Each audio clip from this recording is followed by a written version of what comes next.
What would you do if the entire revenue of your organization vanished in the span of 48 hours? That happened to today's guest. Her message for us on this Saturday cast: lead best by being you. This is Coaching for Leaders, episode 474. Produced by Innovate Learning, maximizing human potential.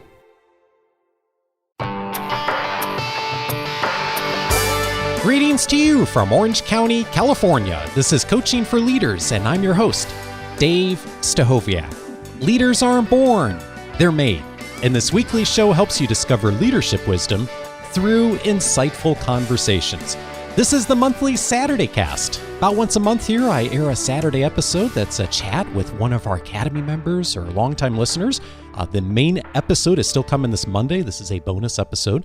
The Saturday casts are sponsored and brought to you by the Coaching for Leaders Academy. The Academy is a year-long cohort of participant leaders who work personally with me to create movement in their leadership development and organizational results. You can discover more and get alerted about opportunities to apply for the Academy in the future by visiting coachingforleaders.com/academy. Today, I am so glad to welcome one of our current Academy members, Elena Kornoff, to the show. Elena is a founding partner of Surf City Stillworks, a distillery in Huntington Beach, California. She's been a listener of the show for the past few years, and last year was accepted as a member of the Coaching for Leaders Academy. We've been working together ever since, and she's here today to share a little bit of her story and her journey through COVID-19. Elena, glad to have you here. So excited to be here. It's a little surreal hearing you introduce the show and then hear my name, but here we are. Here we are. And we're both in Orange County, too. That's the great part of it. And we're both here. Yeah, we're neighbors. And speaking of which, I have been to your distillery. You were so kind to extend an invitation last year for my friend Jay and I to visit. What an incredible place. Thank you. And when you started, I mean, there's so much for us to talk about of your journey over the last 9-10 months. But maybe we should start by how this started for you of diving into this business of running a distillery. How did this begin? Sure. We previously sold a drone manufacturing company. And although it wasn't something to retire on, we decided this is a nugget that we received and we're going to reinvest that little nugget into something. And even though we didn't have much experience at all in distilling, we decided to invest in the craft distillery. We saw an opportunity. There were no distilleries in Huntington Beach and only 2 others in all of Orange County at the time. So we saw an opportunity and we were interested in it. So we jumped right in. I know I've told this to you before privately, but I'm just so impressed by what you have built in just a short period of time. And I'm going to put a link in the episode notes. I hope folks will go visit the website and just see. The thing that just struck me is you worked with local artists to create the beautiful images and graphics on the bottles, and it's just stunning. And when I was there, I was just amazed by how much heart and care you really put in, not only to the business, but also really representing the local communities. It's super cool. We really wanted to do that from the start, feature local artists on our bottles. And I can't remember exactly how that came about, but we're so happy it turned out the way it did. And we realized along the way why people don't do double-sided labels on these bottles. It's because the printing process is actually pretty complex. And if someone does go on our website and see our bottles, you'll see that the artwork is actually printed on the back label, but on the inside, so that as you're looking through the bottle, you see it and it's magnified and it's colorful and it's beautiful. And it really represents the artwork and the artists well, I think. Yeah, it's just one part of the business that's gone so well. And I think maybe if we go back a couple of months, like any small business owner, you've had your share of challenges and learning and growth along the way. And my sense was, as 2020 started, a lot of things were going pretty well and the business was growing. If we go back to January, February 2020, before COVID hit, what were things like? Oh gosh, we were in the middle of an expansion and we still are technically, but we had our sights set on being fully operational in our new facility by May. And we're not fully functioning because of COVID, but in January, we were expanding from our current 1,300 square foot distillery to 25,000 square feet. Our current craft still produces 5 gallons an hour, whereas our new still will be able to produce 8 gallons a minute. Oh, So wow. we're making this huge jump from 1,300 square feet to 25,000. Our production capabilities going up. We're getting a bottling line, a canning line. The tasting room will be the size of our existing facility in full. We're going to have a full kitchen. We're going to have a speakeasy. So we're having, in January and February, we were looking forward to all of that. We're planning, we're executing, we're going full steam ahead. So you can imagine how COVID affected that. But we were expanding in January, February. When all this happened, my heart just dropped for you thinking about your business because, of course, restaurants, hospitality have been just so strongly affected by this. Mm-hmm. When the news started to hit about COVID, what was the point where this became something that wasn't just something you were hearing in the news, but you started to have the feeling like, oh, wow, this might really affect our business and our livelihood? I know exactly when it was. Actually, the exact date I couldn't tell you right now, but it was a Sunday because that was when all of the California restaurants and tasting rooms were ordered to shut down. And it's interesting how everything changed over a weekend. On that previous Friday, we talked to a new director of sales of ours. We offered the job to, he was putting in his notice that previous Friday. And he called us because he was a little bit nervous about COVID. And we told him, go ahead, put your notice in. We're still moving forward. No problem. And we were sincere. We didn't think COVID could stop us. So then the weekend happened. Everything became real quick in California. And then that following Tuesday, I had to lay off my tasting room staff and we had to pause construction. We had to decide what to do about our new director of sales. And what we decided to do is give him a month at his full salary and let him know, like, in a month from now, if things are better, that's great. If not, we've got bigger problems. So we wanted to honor our offer to him, at least for the first 30 days, and see how COVID shook out for us. And that's all we were able to do at the time. You mentioned you laid off your staff. What was that time like? Horrible. My full-time employee just bought a house, literally a month before I laid her off. And I knew that. And it was the worst feeling to lay someone off and know that they have a house to pay for. And through all of it, it's amazing. She's been so supportive still, and she's still looking to come back when our new tasting room is open. And we can't wait to have her back. But it was really difficult. I remember you and I talking somewhere in that week or two time frame when all this was happening. I remember that weekend well, by the way. What was the financial situation looking like for you going forward over those few months? Like what were you thinking you would do as the kind of the reality sank in with all this? It was looking pretty dire.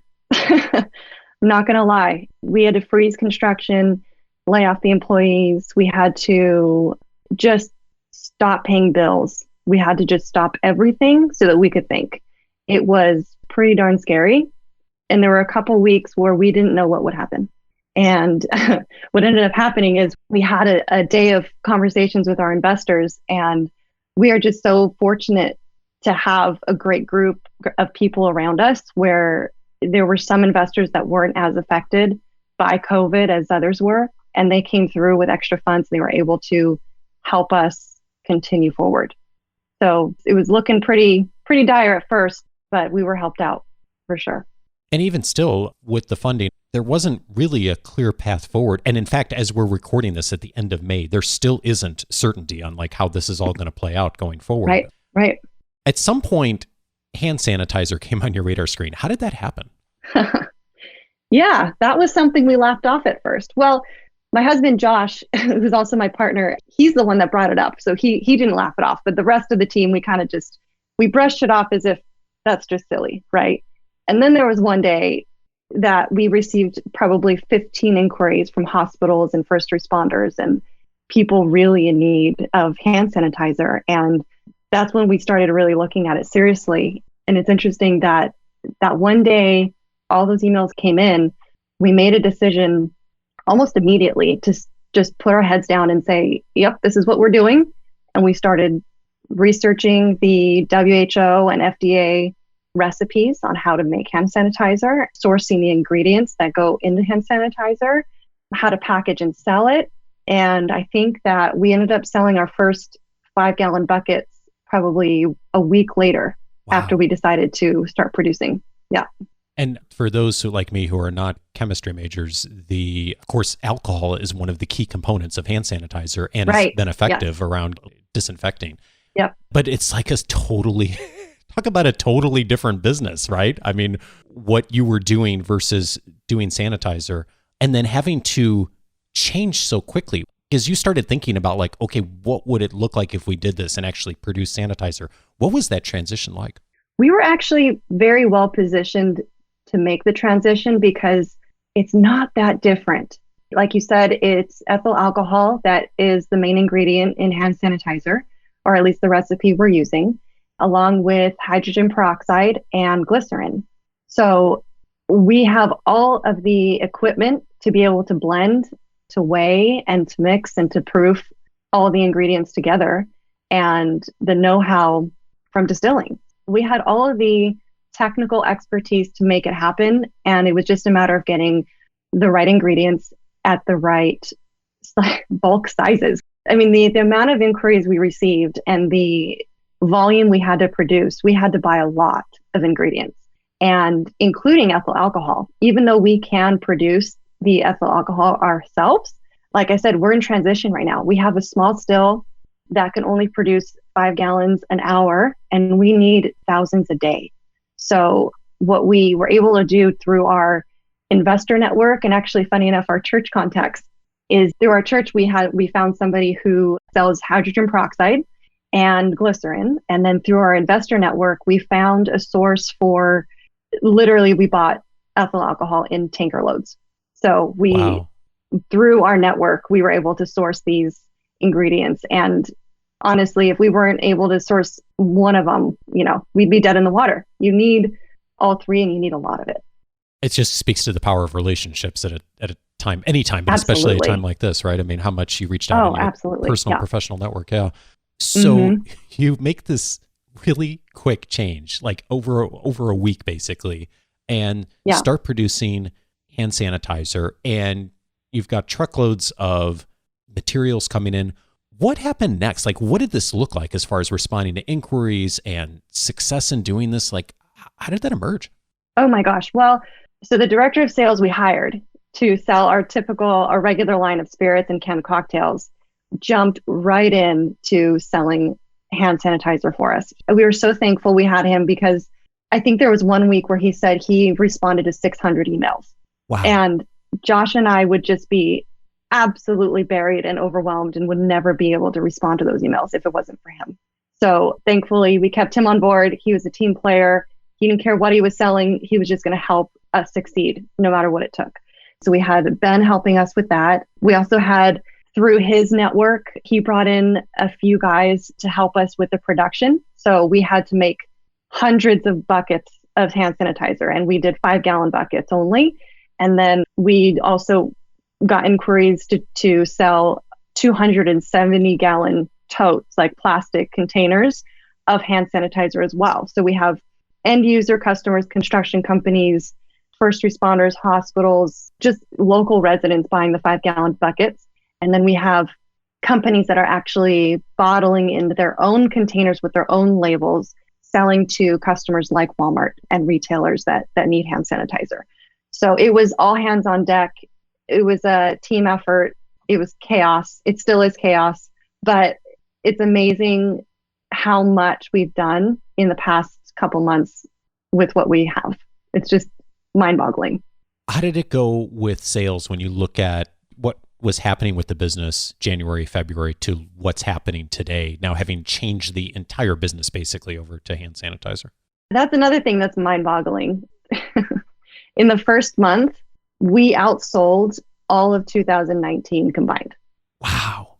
Yeah. And we can't take credit for that, really. I mean, we worked our butts off, but without doors being opened, we wouldn't be where we are. And we believe that this was just a trial that we were put through, and things were looking pretty dire. And during that time, both of us really believed that no matter what happened, it was going to work out for our good, for God's glory, and whatever reason. I mean, we're thankful it didn't fall apart, but it was cool to know that in that moment, even if it did, we'd be okay. But yeah, we outsold 2019 in a month. That's what ended up happening. It's amazing. It's crazy. Yeah, it's an amazing story. And, Yeah. I think about what Simon Sinek teaches about having a just cause and a bigger reason for doing things and a why. And you started this business with a focus on really investing in the community. And you're still doing that. It's an entirely different product. I mean, if you and I had been talking about this in January, we'd be like, what on earth? And yet here you are halfway through the year and you have an entirely different product, but the cause is the same. Yeah. The work you're doing to invest in people, the community, first responders now, hospitals, it speaks to the power of having a clear vision of what you're doing and then tactically needing to adjust as things happen. One of the other things you have told me in the past is that you've had some failures in the past, and failing has taught you how to pivot quickly. Tell me a bit more about that. I think that failing puts more tools in your belt. It really does. I think that without our experience in the past, we would not have pivoted as quickly. I mean, to think about the fact that we were selling hand sanitizer a week after we decided to start producing it or even selling it, it just goes to show that you learn skills along the way. Whether you succeed or not in a business or a venture, you're learning skills and you're going to use those in the future. It's just so true that you learn when you fail. And the successful people have failed 100 times, right? I used to think that was such a cliche that people said that, like almost like they were lying, but it's true. You do learn as you fail, and people who are successful have failed so many times. And what I believe is success is hard work and opportunity aligning itself. I've heard that before, and that to me is so true. You've shared with me some of your thinking in our academy sessions and shared obviously with our whole group on just your journey as this has all been happening.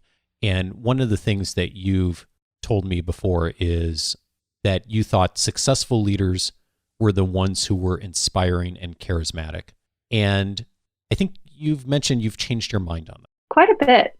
So I joined the academy, 6 months ago? Yeah. And I joined because I knew we would be growing in 2020. And I just didn't feel capable to lead a large team well. And when I got accepted, I was extremely excited and nervous at the same time. But we took an assessment when we started, and through reading the results of that assessment and talking it over with our cohort over the last 6 months, I realized that I don't have to learn how to be that quintessential, dynamic, pioneering, and charismatic leader like someone like Vanessa in our cohort is. Like she's that person that people follow because she's energetic, she's dynamic, she's gonna tell you the vision and you're gonna follow her. Yeah, she is. And what I realized is you did a comparison of assessments with the people in our cohort, and Vanessa and I are complete opposite people, and our strengths are completely opposite. And I realized that that's okay.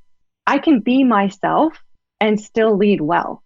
And when I realized that, a giant burden I felt that was holding me down was just lifted. It was like, oh, that's cool. I could be myself and I could still be a good leader. Well, let's do that. Now that you've had that realization, what's different about how you show up today with your team and leading this business than how you showed up 6 months ago? I think that even with myself, I'm not a naturally confident person, but it's given me more confidence in my position. I am naturally, to my core, a supporter. I am comfortable supporting somebody else.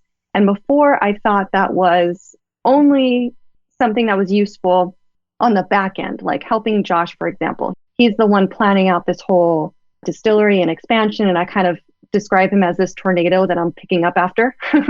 And I keep everything organized and so on. But I used to think that was what a supporter is used for. And now I realize that I could be a supportive leader and come alongside my team. And what that looks like is I follow through for them. I have diligence for them, which means that I'm always looking out for what's best for them, putting systems and structures in place that work, that are the most practical. And I think that I'm fair-minded, meaning I can see both sides of most issues and most conflicts that may arise. And that just, I can see all these as benefits as being a supportive leader versus seeing someone as a supporter as someone who's only belongs on the back end, somebody that's not seen. The research really supports what you've said too, when you look at the different personality preferences of introversion versus extroversion, of moving quickly versus moving slowly on things, task versus people. Most of the studies show that you can lead just as effectively from any of those places. You can also lead poorly from any of those preferences too, of course, and many of us have seen examples of that. But you can be as strong a leader, and in some cases, some of the research is really amazing. Like if you're a more supportive, maybe quieter kind of a leader, in some cases you can actually do better, the research shows, than folks who may be more dynamic, more extroverted. And it's given me a lot of hope over the years of just, you really can lead everywhere. And I think something you said there is really key, of you can be a leader by being yourself and leaning in on your strengths first, and also knowing what you don't do well that you can reach out to others to do. Oh, I have totally learned how to delegate to other people. And that's what's so refreshing as well.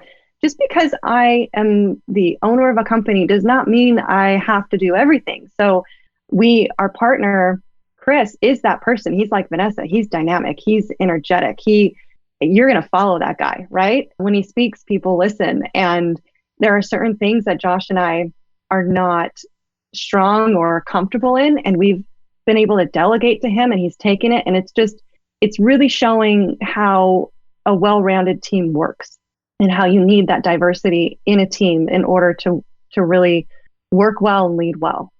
You've really been intentional about doing that. And so many leaders, especially those running small businesses, tend to hire people that are very similar to them, have similar skill sets, similar temperament, and they don't get that diversity that, as you've demonstrated in the last few months, like how valuable it's been. You've like someone who's able to jump in and respond to sales inquiries, and you're doing the part you're doing, and Josh is doing the part he's doing. It's really, it's a beautiful tapestry of strengths that have come together. And as a result, like, look what you did in just a couple of weeks. Incredible. It's crazy.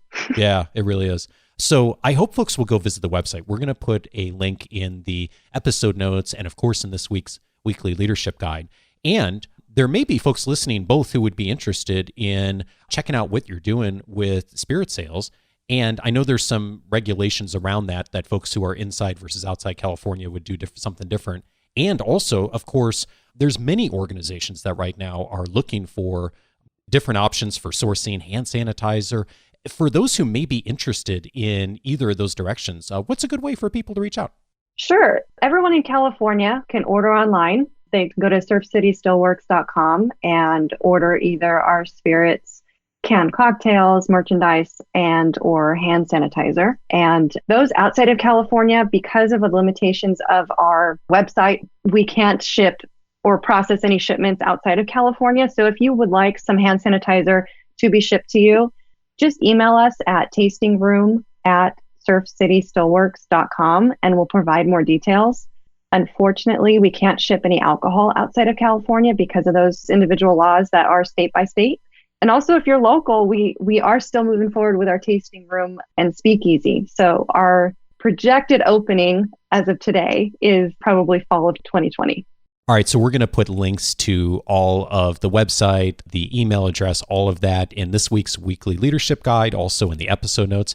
Elena, before I let you go, I am really conscious that there are those listening whose the story is not as good. And I know this story is evolving as we go, right? As we mentioned, things are changing even now. For those who do find themselves as business leaders, as entrepreneurs, leading a team, and their business has been very impacted by COVID. When you think back over the last few months for you, if you were going to give the advice of one step, one place to start, what would you suggest for folks? That's a really good question. I think that those with their network, people around them, I think that you shouldn't be afraid to ask for help. In fact, you should be asking for help. Don't be too prideful. People around you are willing to help and they can help. And everybody's got their network, and just reach out to them and put your pride away and ask for help. Elena Kornoff, founding partner of Surf City Steelworks, thank you for inspiring us. Thank you so much for having me.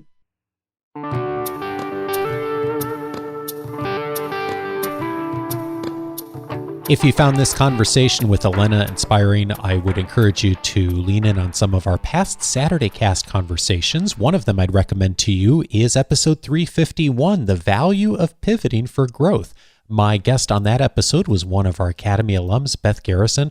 Beth shared her story of being the CEO of an organization and ultimately deciding to pivot to begin her own business. It's a wonderful story of pivoting, obviously a different way from this conversation, and yet so many of us as leaders do need to pivot. Sometimes it's the situation that changes around us. Sometimes it's ourselves. Oftentimes it's a combination of both. Episode 351 is a wonderful story from Beth on how to go down that journey. I'd also recommend episode 414, Permission to Be Yourself with Bar Schwartz. In that conversation, Bar, one of our other alums of the Academy, talked about her experience of leaning into her strengths, how she began the practice of writing during her time in the Academy, how she eventually turned it into a book, has since been contacted by a publisher, is doing some wonderful and exciting things in her career, and did it by leaning in on her own strengths. Episode 414, again, that is Permission to Be Yourself.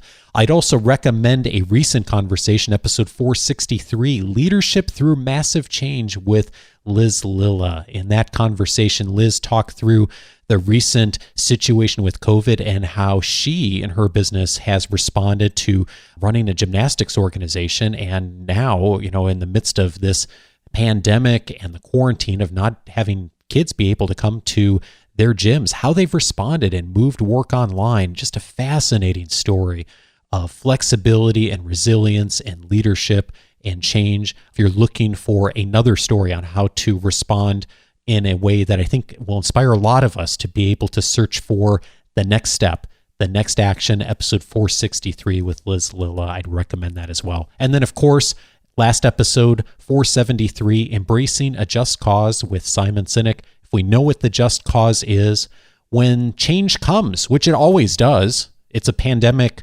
today, it was an economic challenge 10 years ago, it was terrorist attacks 20 years ago, it will be something else in the years ahead, in addition to all the current challenges we're facing. Then, and of course, there's so many things at a micro level that are affecting all of us in every organization. Yes, context changes, but a just cause stays consistent over time. Episode 473, the invitation there to lean in on your just cause. All of those episodes you can find on the Coaching for Leaders website.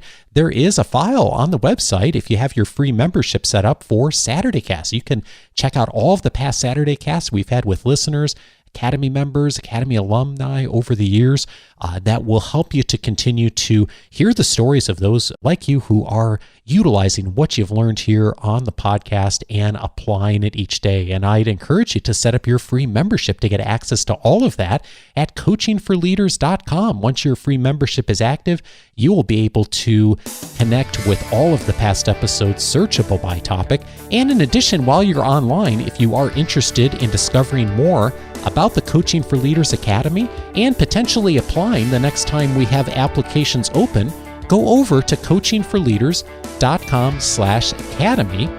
That will give you the opportunity to add your name to the invitation list for the next time that we open up applications for membership. Again, coachingforleaders.com/academy.